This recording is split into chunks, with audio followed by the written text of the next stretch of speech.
আসসালামু আলাইকুম রহমতুল্লাহ। সম্মানিত মুসলমান ভাই বোনেরা, আল্লাহ রব্বুল আলমিন আমাদেরকে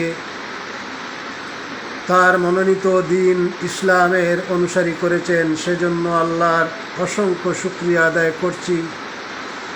যদি তার দয়া না হইতো তাহলে আমরা ভিন্ন দিকে প্রবাহিত হতাম, ভিন্নভাবে আমাদের জীবন চলত। ইসলামের সেই সুশীতল ছায়াতলে আমাদের আশ্রয় দিয়েছেন আমাদের, সেজন্য তার শুকরিয়া আদায় করা উচিত।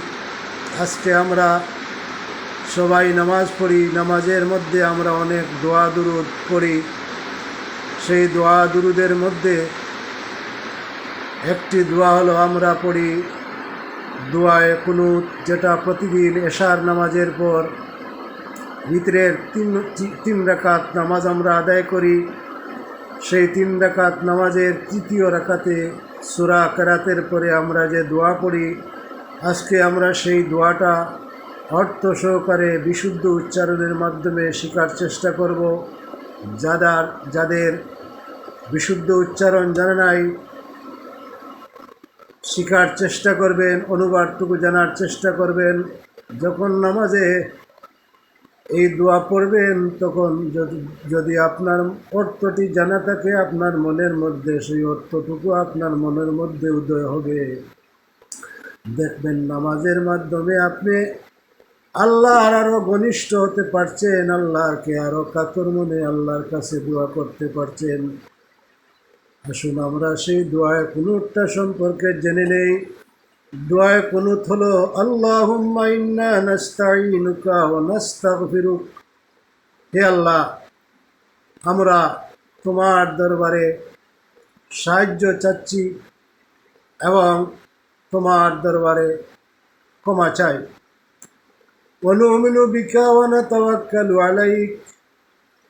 আমরা তোমার উপর বিশ্বাস স্থাপন করি এবং তোমার উপর ভরসা রাখি। ওয়া নুসনি আলাইকাল খাইর। সমস্ত কল্যাণে আমরা তোমার প্রশংসা করি। ওয়া নাশকুরুকা ওয়া লা নাকফুরুক। তোমার সমস্ত নিয়ামতের শুকরিয়া আমরা আদায় করি, উহা অস্বীকার করি না।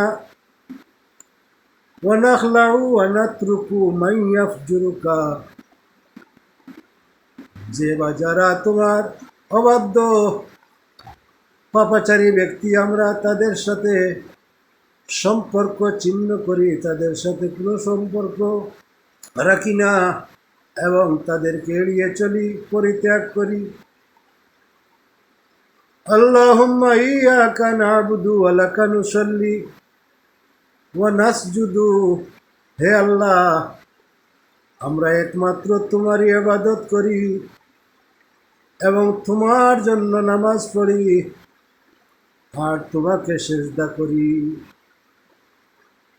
ওয়া ইলাইকা নাসআ ওয়া নাহফিদু। তোমার দিকে দৌড়ে আসি এবং এর প্রচেষ্টা চালাই, এগিয়ে যাই। ওয়া নারজু রাহমাতাকা। তোমার রহমত আমরা আশা করি। ওয়া নাখশা আযাবাকা। এবং তোমার শাস্তিকে আমরা ভয় করি। ইন্না আযাবাকা বিল কুফফারি মুলহিক। নিশ্চয় তোমার শাস্তি কাফিরদের জন্য অবধারিত। আবার আমরা দোয়াটা বিশুদ্ধ করে উচ্চারণ করার চেষ্টা করি। আল্লাহুম্মা ইন্না নাস্তাঈনুকা ওয়া নাস্তাগফিরুক ওয়া নু'মিনু বিকা ওয়া নাতাওয়াক্কালু আলাইকা ওয়া নুসনি আলাইকাল খাইর ওয়া নাশকুরুকা ওয়া লা নাকফুরুকা ওয়া নাখলাউ ওয়া নাতরুকু মান ইয়াফজুরুকা। আল্লাহুম্মা ইয়্যাকা না'বুদু ওয়া লাকা নুসাল্লি ওয়া নাসজুদু ইলাইকা ওয়া নাসজুদু ওয়া ইলাইকা নাসআ ওয়া নাসজুদু ওয়া ইলাইকা নাসআ ওয়া নাহফিদু ওয়া নারজু রাহমাতাকা ওয়া নাখশা আযাবাকা। ইন্না আযাবাকা বিল কুফফারি মুলহিক। এইভাবে আমরা চেষ্টা করব, বারবার চেষ্টা করলে বিশুদ্ধ হয়ে যাবে। আর অর্থটা আমরা জেনে নিব, বিভিন্ন বই পুস্তকে পাওয়া যাবে বা আমরা এর মাধ্যমেও আমরা জানতে পারবো। অনুবাদটুকু জেনে আমরা আল্লাহর কাছে দোয়া করব।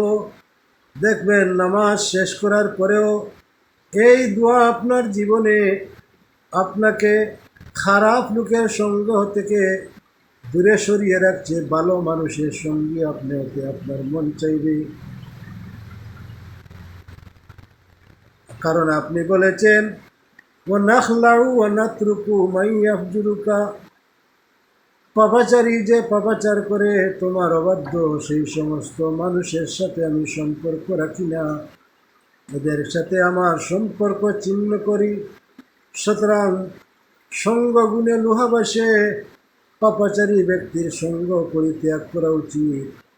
ওদের সাথে বেশি সময় নষ্ট না করে যতটুক সময় ওদের পাশে থাকা যায়, তাদের মঙ্গল করা যায় এমন নিয়তে তাদের সাথে উঠা বসা করা যাবে, কিন্তু তাদের কাজে মিশে গিয়ে নিজের সমূহ ক্ষতি না করে আমরা তাদেরকে পরিহার করব, বোঝাতে চেষ্টা করব যে আসলে তোমার এই সমস্ত আচরণ আমরা পছন্দ করি না। কেননা যে আচরণ আমার আল্লাহ পছন্দ করেন না, আমরাও সেই আচরণকে পছন্দ করি না। আল্লাহর ও নাশকুরুকা ওয়ালা নাকফুরুকা, আল্লাহর নিয়ামতের শুকরিয়া আমরা আদায় করব। যত সব ভালো ভালো জিনিস আমার জীবনে ঘটবে, আমরা এটা বিশ্বাস করব যে আমার আল্লাহর দয়া হয়েছে, আমার জীবনে এটা হয়েছে। চেষ্টা হয়তো করেছি আমি, কিন্তু সুযোগ করে দিয়েছেন আল্লাহ। পরিশ্রম করেছি আমি, কিন্তু হুকুম আমার আল্লাহ। কারণ অনেকে চেষ্টা করে পরিশ্রম করেও কিন্তু সফলতা পায় না, আবার অনেকে চেষ্টাও করে পরিশ্রম করে সফলতাও পেয়ে যায়। বোঝা যায় এর পিছনে আর কার হাত আছে, আর সেই হাত হইল আমার আল্লাহর কুদরতের হাত।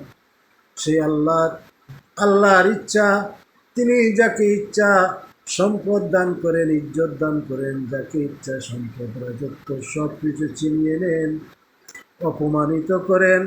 আমরা এই দোয়াটাকে যদি মনে রাখতে পারি, দোয়াটার অর্থ শিখতে পারি, ইনশাআল্লাহ এই দোয়া আমাদের বাস্তব জীবনে আমাদের অনেক উপকারে আসবে। বিশেষ করে নামাজে যখন আমি কাতর মনে এই দোয়া পড়ব, অর্থটা যদি আমি জানতে পারি, তখন দোয়াটা করতে আমার মনটা আরও কাতর হয়ে যাবে। আর কাতর মনে আল্লাহকে ডাকলে আমার আল্লাহ অতি তাড়াতাড়ি বান্দার উপর সন্তুষ্ট হয়ে যান। আল্লাহ আমাদেরকে সাহায্য করো, আমরা যেন তোমার গোলামের মতো গোলামি করতে পারি।